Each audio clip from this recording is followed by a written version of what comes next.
In a small village of Burkak Bapari Lekt in West Karbai, Onglong, lived Babu Lekt and his wife Kasang Sanarpi. The village was small, but the challenges were enormous. Babu raised pigeons for sale, and Kasang ran a modest shop. During the rainy season, Babu's pigeons would often fall ill, and in the scorching summer, fewer customers would visit Kasang's shop.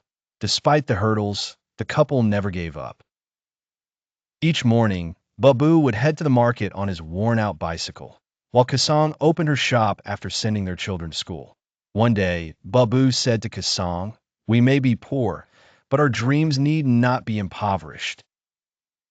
Kasang replied with a smile, "Yes, Babu. One day, we'll educate our children and see them become successful individuals." Gradually, through hard work and honesty, they managed to save a little money. Their children worked hard in their studies, becoming a source of inspiration for the villagers.